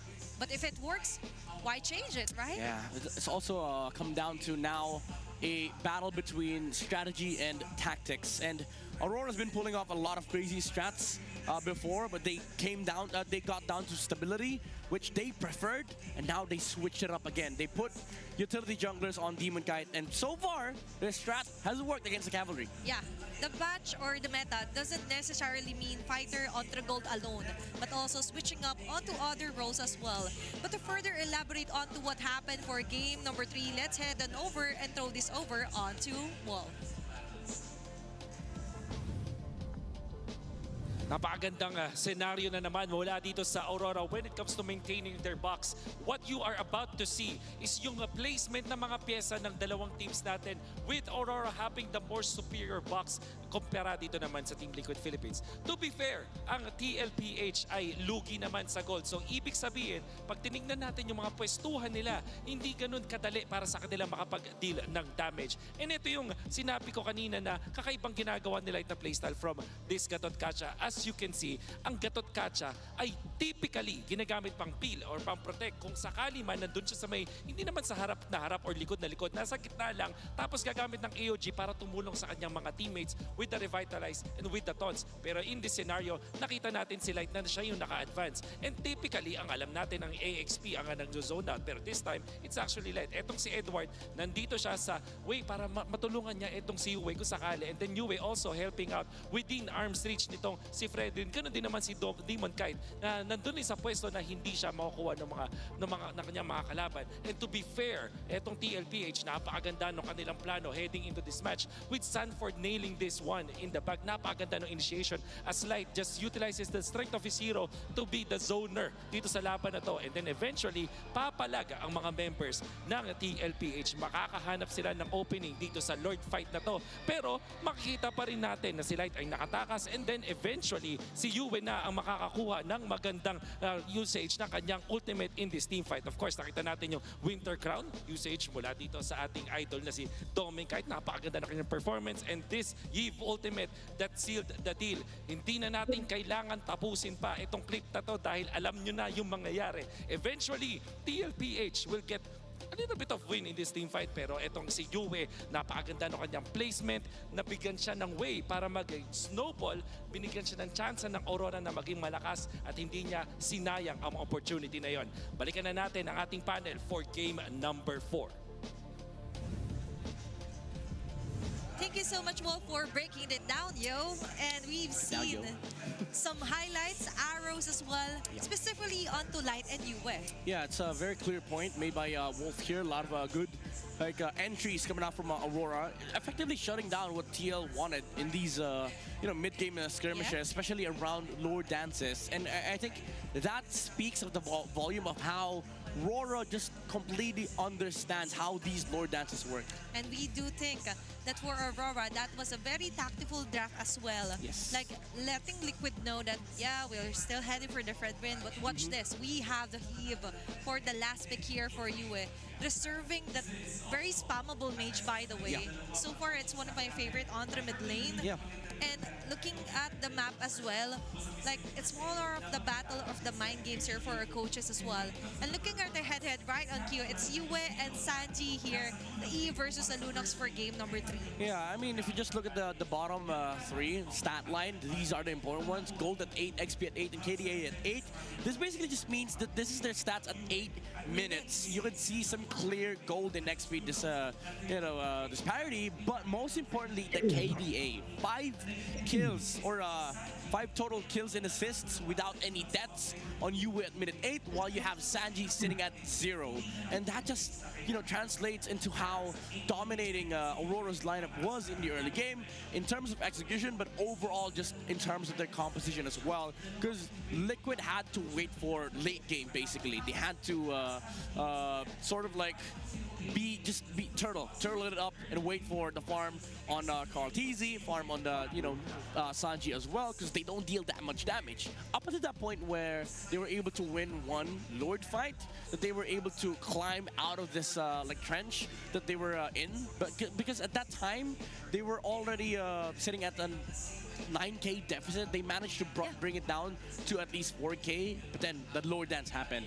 There was just too much effort that need to be exerted if you're TLPH. Yes. While for Aurora, it was a very clear, like our clear head super fan of the day. Congratulations, sir.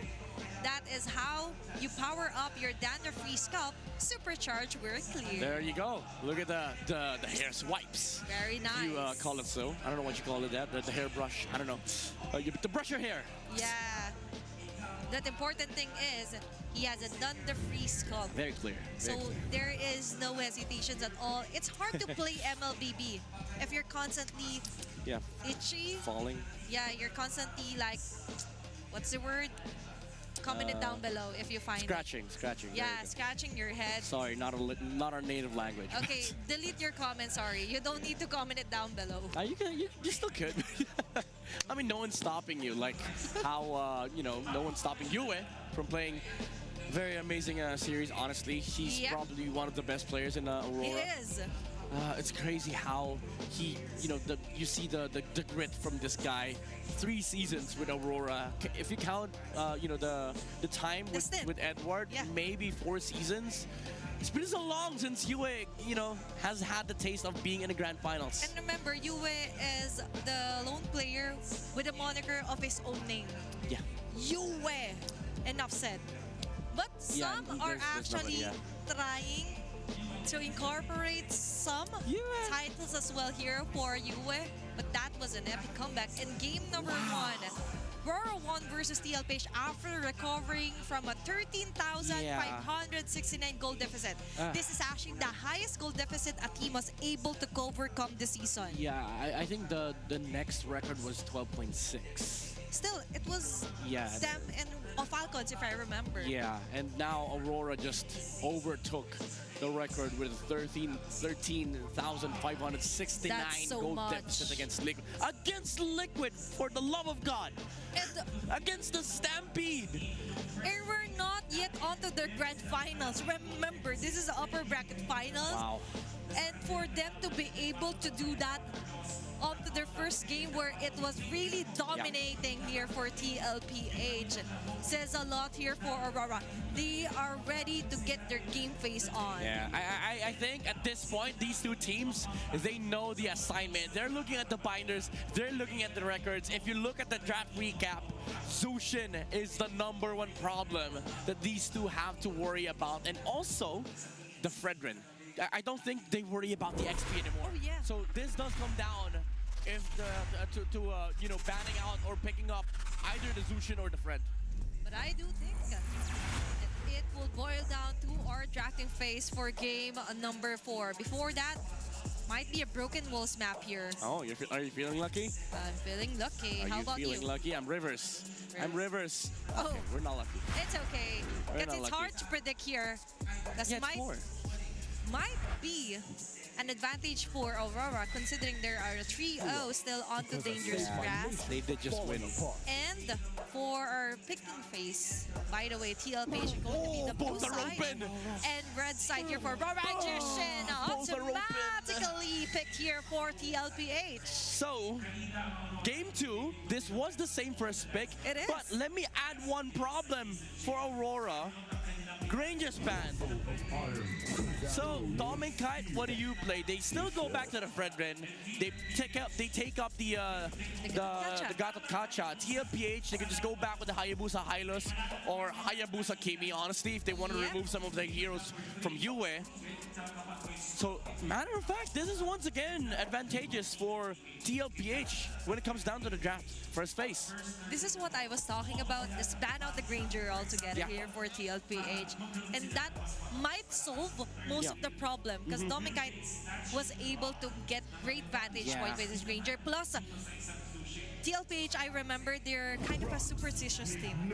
So by removing In a way, yeah. someone, but mind They- you, They steal the Arlet. okay, Arlt and Baksha here for Yeah. TLPH. I was wondering what was the hater that Granger replaced. It was the Baksha. And I think the mindset is for TLPH, they know Roar's gonna take the Frederick no matter what.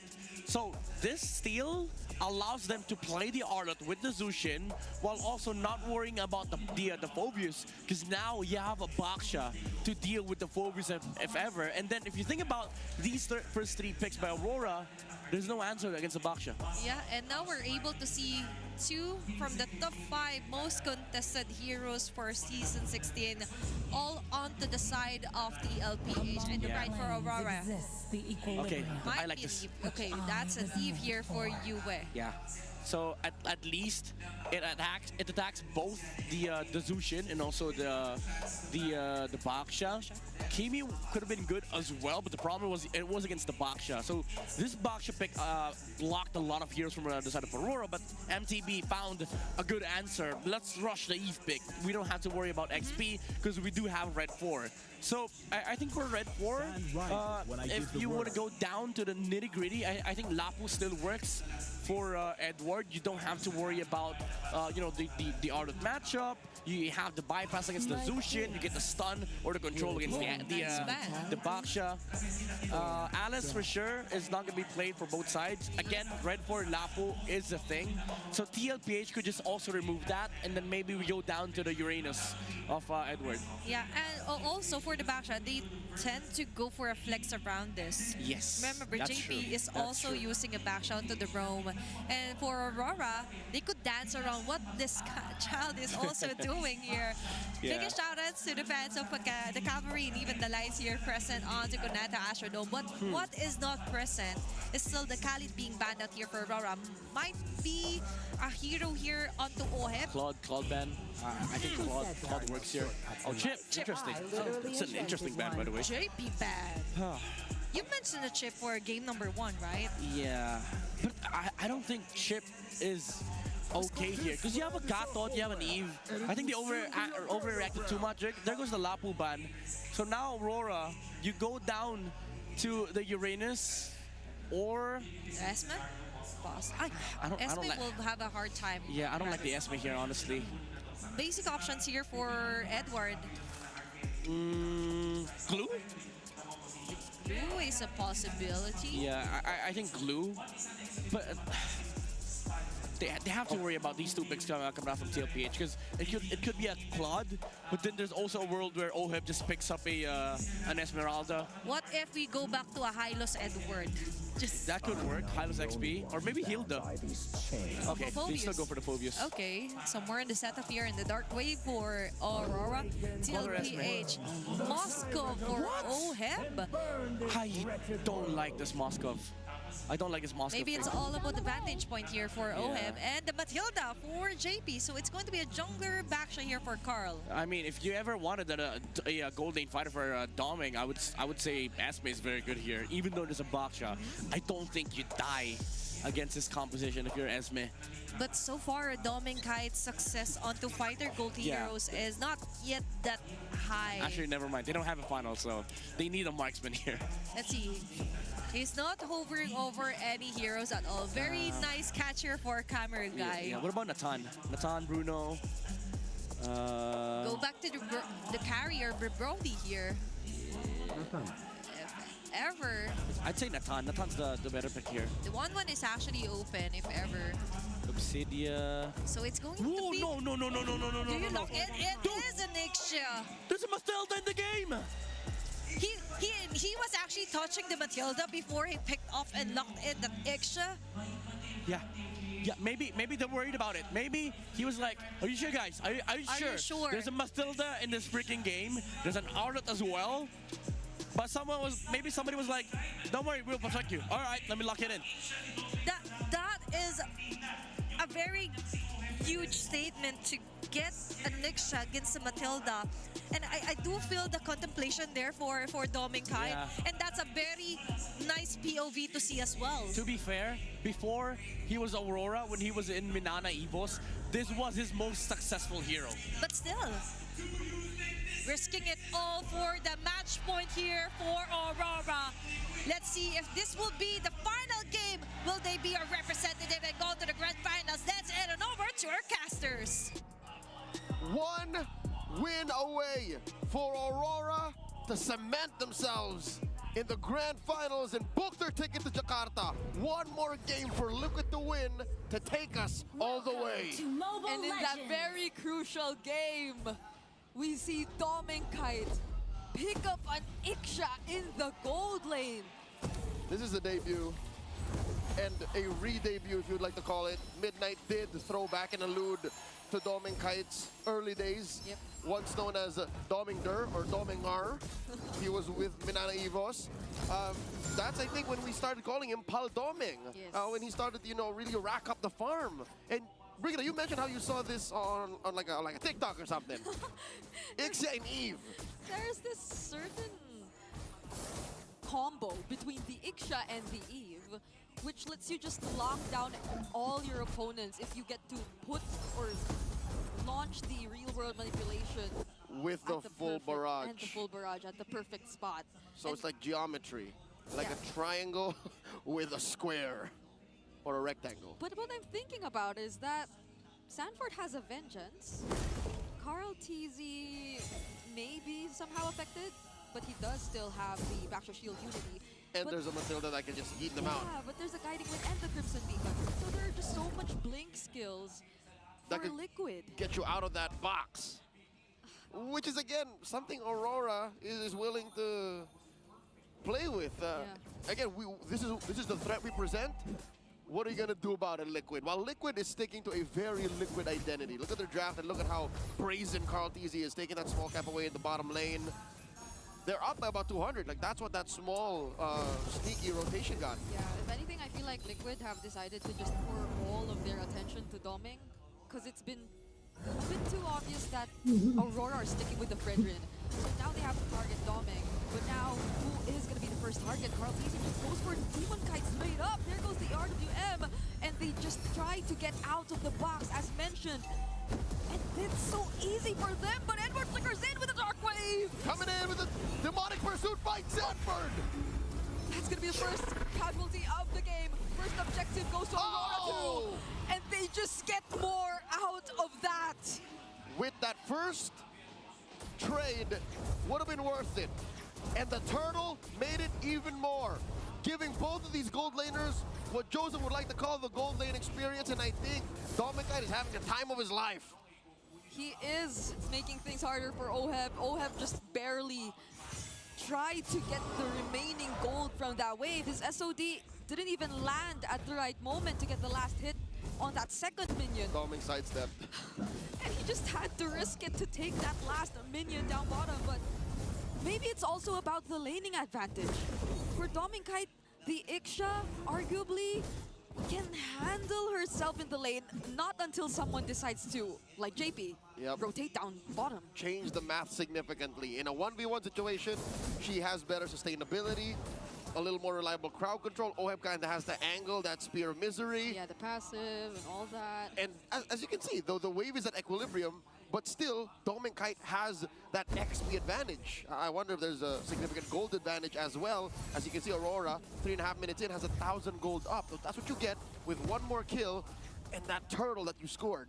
Yeah, it's so good for Doming that they won that first objective fight too, because it just allowed him to be a lot more confident here in the laning phase. The bottom lane doesn't seem to be a problem for Aurora, at least for now, because you would expect that Light might have to pay a bit more attention to this Iksha. JP could be a bit more aggressive on this Mathilda, but all I'm seeing are guiding winds provided to Oheb to reposition and keep himself safe. They're not guiding winds that try to push forward or threaten Kite. Yeah, so it looks like Liquid are hunkering down for what could be the inevitable defensive state that they'll be in if they have to give up every single turtle in the early game. This is the second one spawning in the lower quarter. Quite the pull from Aurora. Again, we have two utility junglers. So expect that these dances will last a little longer. Turtle approaching half health. Yep, no one's really committing just yet, but Aurora decides to go in first. There's the real world once again. Sanford using the final slash, but no follow-up will happen. Aurora are just going all in, and Carl teases the next target. Sanji's Crimson Beacon out, but Edward follows him under the turret. And that's two members down for Team Liquid. And one of them is the Retribution holder, so Aurora can take their sweet time. Oh my lord. You mentioned all the dashes. You mentioned how it should be easy to dodge that RWM full barrage combo, but guess what? Mr. Consistent likes it when you dash away. He gets to chase you with the Infernal Pursuit.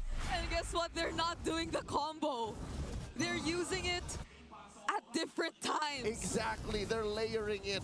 They're not getting their cake and eating it too. They're getting their cake and keeping it in their back pocket for a rainy day. And that rainy day is today as Aurora take mid lane. Aurora on their way to taking the bottom lane. They're up 2,000 gold. All theories are gone. Aurora have a different approach at playing this lineup.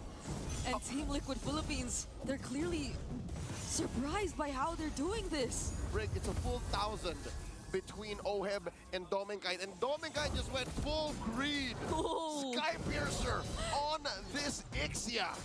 Sky Piercer first even, maybe. Or was it second? Item. Okay, it's he has second. one fully built Corrosion. item. Yeah. Okay. So he's on his way to a Swift Trinity.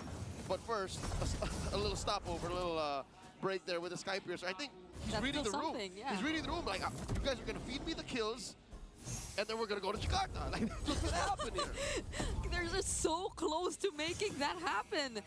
Because at this point, not even Sanford can look for those final slashes to make things work. Not without triggering Edward. And not with the real world manipulation in front of them. That too, he has to stop. Again, sure you can dash through. You can, train on your targets with the Vengeance, but it's not like the front line of Aurora's making that easy. Yeah, I think Carl, TZ, and Sanford have to be a lot more calculated in terms of the timings in which they go in, because it's so hard to back out when Aurora decides to punish you. You know what? Here's one of those times where I wish Liquid had that Hayabusa to hunt down this Ixia. Because the last time it was picked was Season 14, about a year ago, September 27, 2024, by Kozin, when he was playing for TNC. So the last time it happened in MPL Philippines, Aurora was on the receiving end of an Ixia. Yeah, and that was a completely different TNC that we're talking about at the time. A year ago, Edward again has all his eyes on Sanford. But could he be the target? They're gonna settle for whatever they can, because at this point, Team Liquid, they could not get close to the objective. Little trade though. Aurora did have to open up that bottom lane. Oheb doing work, getting farm on him. Maybe that SOD missing was a little bit of burnt toast. even if it did hit, like he wouldn't have to press it. Like he should keep himself scared. I think that's step one in Liquid's recovery. don't pick fights. Guiding wind away, saving Oheb from Edward. That's all we're seeing for now. Unfortunately, they have that, but how else can they utilize the tools that they have? They're not able to play as aggressively because of the threat of an immediate punish from Aurora. Either the real world, the full barrage, or Edward just blocking every single member of Liquid from running away. Oh, smart move from Carl, but Oheb gets caught by the Unbreakable. Oh my goodness. Something tells me Aurora have put the fear of God into Liquid. You see how fast JP flickered away? Yeah. I think he was expecting a full-on collapse. He's like, no way! Because it could happen. Edward was so close nearby. That was a jump scare. And now all they're doing is just going for the split push. Team Liquid Philippines, they're stuck in this position of they can't even pick a team fight. Nope. They can't even try to look for pickoffs. No one seems like a safe target if we talk about Aurora. Not until Oheb is ready. And Oheb is so far behind. He's almost 2,000, full 2,000 behind Dominkite. And he only has 2 out of 3 on that Swift Trinity, while Dominkite is on his way. He's 2 in, but also he has a Sky Piercer. Luckily, no stacks on yet. Yeah, but he also has the Sea Halberd, so like, even this early on, they're finding ways to deal with every single form of sustain that Liquid has. Right, shield, heal, cut. And given an Ixia, again, it's been a while, folks, since we've actually seen one in professional play. Might not even want that Swift Trinity. He might just want that Corrosion Scythe, and then a smorgasbord of other damage items that you put on Marksman. Lord spawns, upper quarter, Aurora approaching that 5,000 gold lead over Liquid, and I'm not so sure this is the right call. I don't think the Cavalry wants to smoke. The JP really want to stand up front. Edward, once again, it's always Sanford that he's trying to look for. Oh no. Carl TZ trying to close in. Edward forcing a fight down or on the other side of the map as well. But the AOG is already committed. SOD finally connects. Sanford goes in and Demonkite actually falls. But Edward gets the Lord! Mr. Consistent secures it, and they take down so many. The Liquid Stampede is quelled. Aurora finds the wipeout. Dominkite is a maniac! A sidestep full barrage from Dominkite to take down 4 members from the Cavalry. 40 couldn't flicker, JP couldn't flicker, could have maybe saved someone with a guiding winds, but Dominkite was too damn deadly. Fortunately, the death timers aren't that long just yet, but they'd have to say goodbye to their holy shields. And Aurora, they're so terrifying, they actually go for Yue, but is he the target? Dominkite! It's Dominkite they want! It's a shutdown from Sanji! Oheb coming in from the back line. Demonkite trained on him. Traded 2 for already. JP and Sanford. Oh no! 3 members of Aurora are on him. Down he goes. Yue gets him. That was time for Liquid to clear the Lord, but was he the best option to get that time? To buy that time for the Cavalry? It's gone sideways as the RWM comes out of Yue. Carl TZ and Sanji, they still have to deal with a single minion and another wave in mid, but Carl, he's trying to close in Demonkite. Sanford trying to catch up, goes for light. But he has the Unbreakable to move a bit further. Carl TZ gets blocked by the minions and the chase will not continue. Aurora makes that decision. We can't force the issue. Dominkite just spawned, and we need our marksman to be able to finish this. Put a dot on this match. End it with an exclamation point. 6,000 gold up. Dominkite just built that malefic gun. So as if that range difference was already huge enough, he can now shoot at you from where you can't even see him. That's gonna be a lot more problems for Liquid. Imagine how much resources they had to commit just to find that kill on Dominkite. A lot, Brigida, a lot. But here's the thing. Oheb has his Swift Trinity already, and he's on his way to his Wind of Nature. So that means he'll be relatively safe from a good chunk of Edward's damage, from Dominkite for sure, from even Demonkite, but not Yue. So Yue, as you can see, is on top of damage dealt. So all these swipes, all these hard presses, if you may do that with the RWM, are making a difference. That's something that Liquid has to deal with too. And this Eve has a purple buff on his hero. That's Carl's. It's not like Carl needs it. He's not a Hayabusa in this game, you But know. Liquid needs it. But they need all resources that they can, because we're still talking about a 6K gold lead in favor of Aurora. We've seen worse gold leads that feel much worse. This is a very dominant 6K gold lead.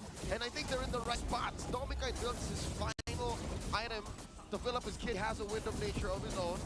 So in case OM finds him, Sanford finds him, he should be fine. Lord getting blitzed by Aurora. Oh, wait, they're actually moving away. They see majority of Liquid trying to position themselves in the Lord. What could be the call for Aurora? Deadly Dawn started up Vital Slash. Sanford finding some targets, but they're not the best just yet. Light jumping in, Domikite secures the Lord, Demon Guy rather, and now they're going in, JP, all in, Sanford's next. They're losing members one by one, Aurora. They're going for the chase, but Liquid has to run away. The Stampede goes backwards, they roll out. The Lord spawns up top. Aurora is inside the base, they crack through mid. Do they have enough wave clear? Can OHEB deal with this alone? Sanji, what can they do to delay the siege? Full barrage! OHEB is down! There's no one left to clear! It's a double